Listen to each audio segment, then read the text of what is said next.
Did you guys know Wuthering Waves is going to be present at PlayStation China Joy's event from July 26th through July 29th?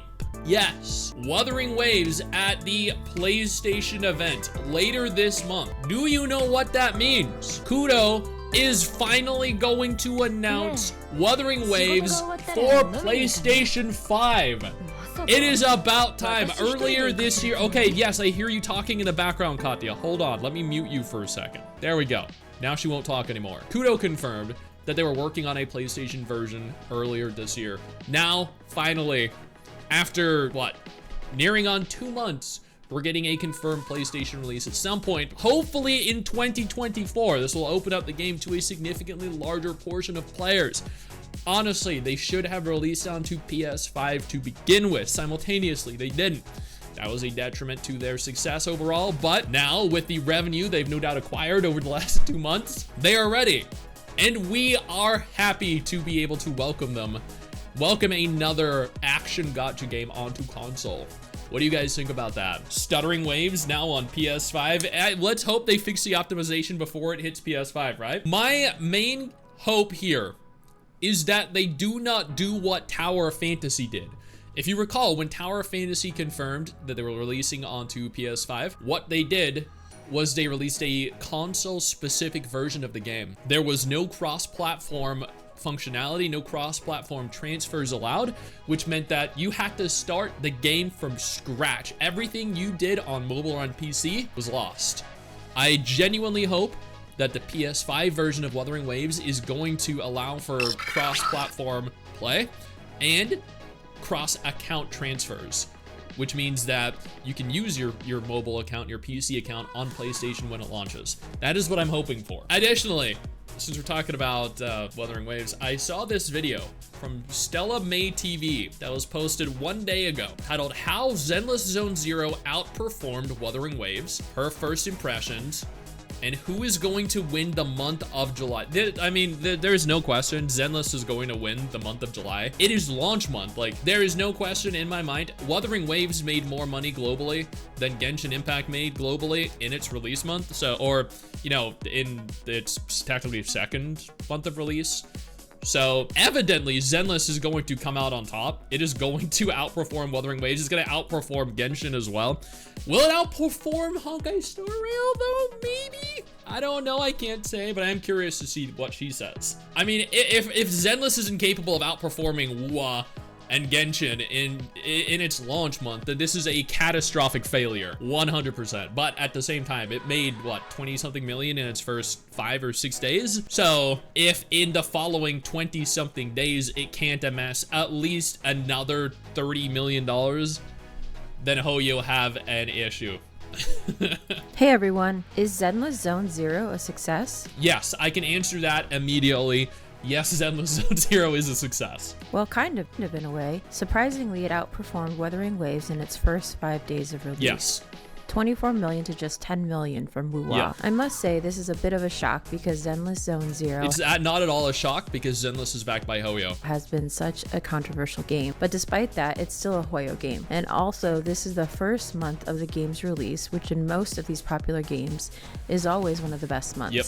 Well, actually, in the case of WoA, it made what, 24 million in its launch month, which was I think like 9 days.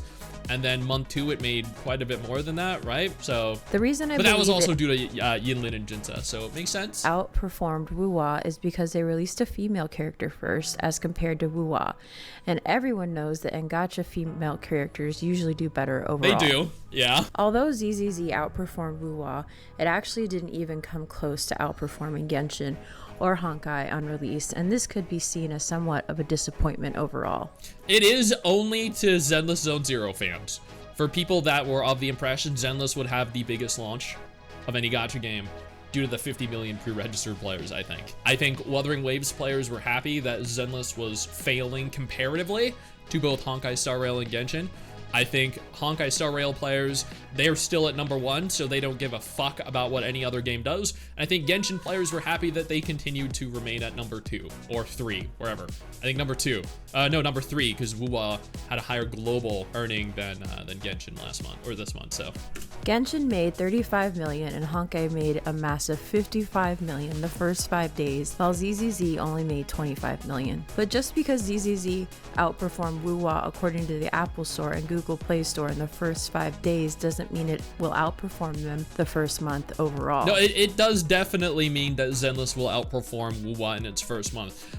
I think the main difference here is that Zenless performs better on mobile than Wuwa did, and Wuwa, therefore, in theory, this is just speculation based off of everything everyone says online, Wuwa might have better revenue on PC, maybe, than Zenless does. Who knows? Overall, from every trackable statistic we have online, Zenless is 100% gonna outperform it. Because Wuwa did release Yinlin, which boosted their sales dramatically.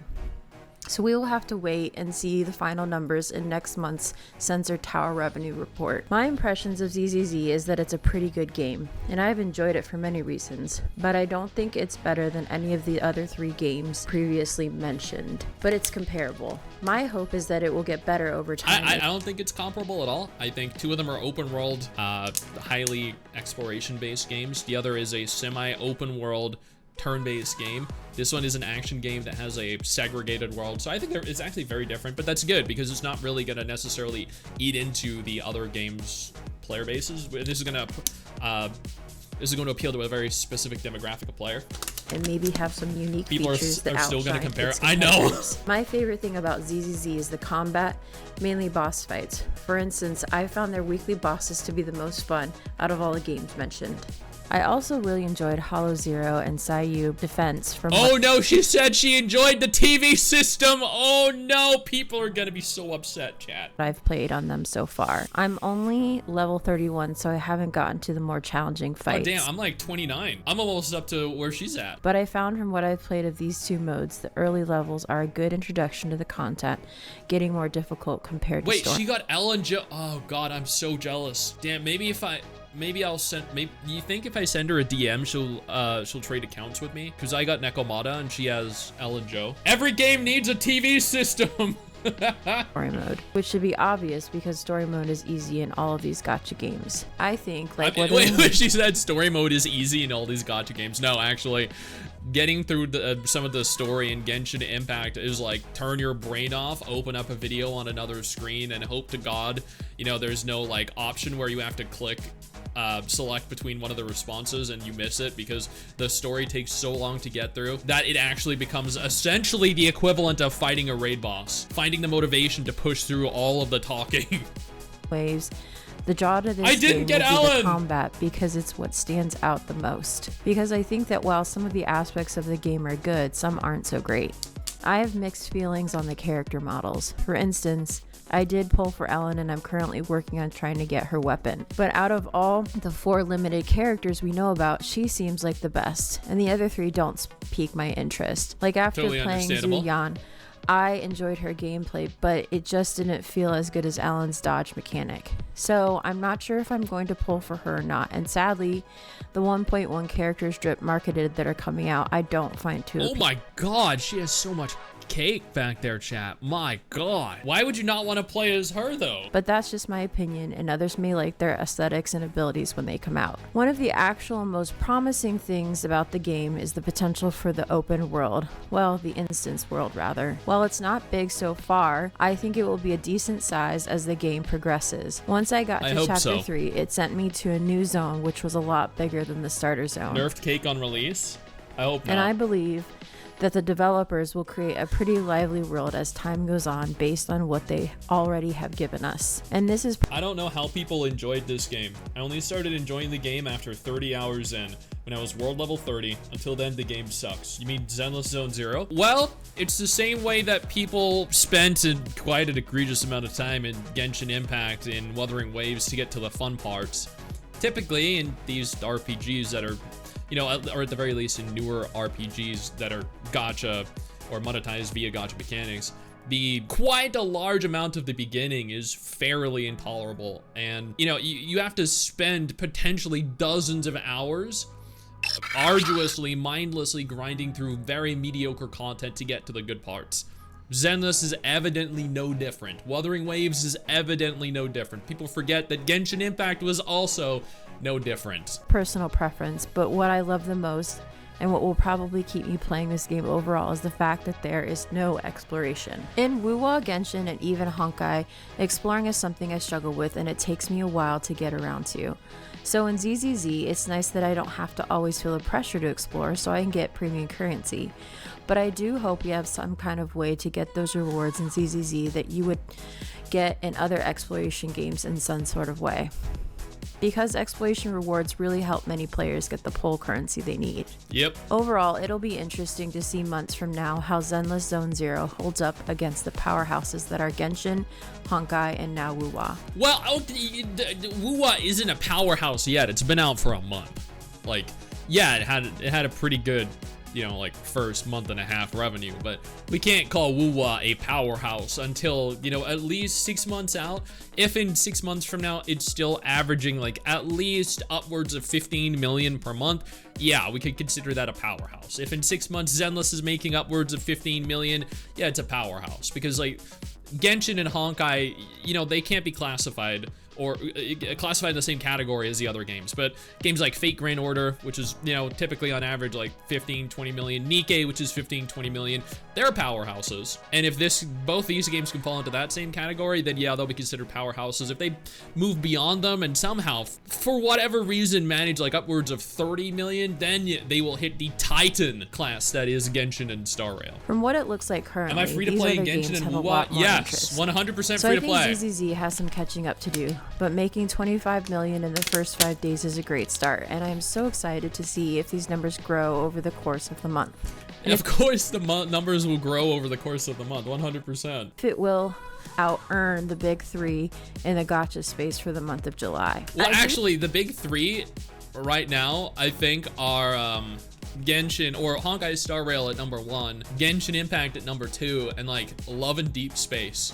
Because Love and Deep Space, like, for multiple months has made upwards of $30 million. And I'm like, how is Love and Deep Space, a husbando game, making upwards of $30 million? It's crazy. I do think one major change that will have to happen is the TV system. I have to admit, playing through the TVs was not a fun experience, and it's by far the worst part of the game. And with it being integrated into the story so often, I have concerns that many people won't get too far into the game because they can't stand the TVs. That is true.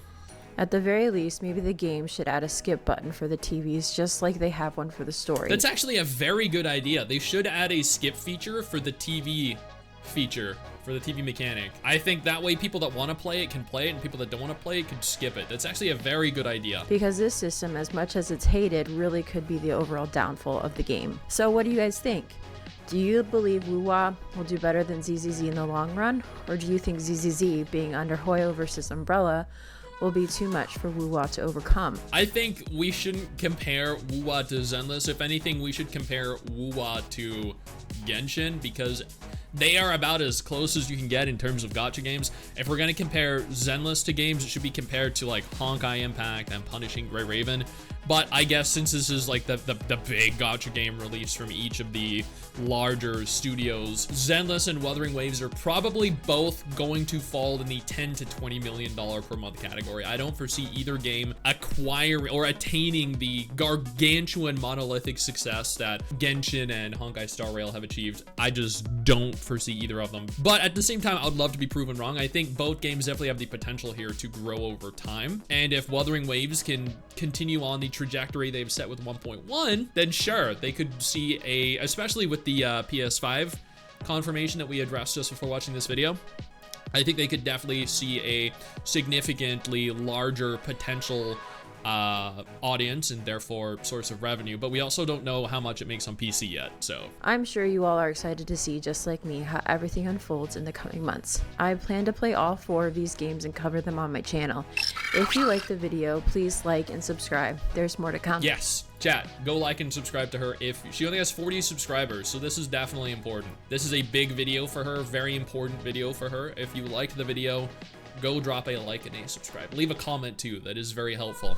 But yes, we do not know what the overall revenue for either game is or will be, because PC revenue could make up approximately the same as mobile revenue for WoW. It could make double, triple, quadruple, who the hell knows.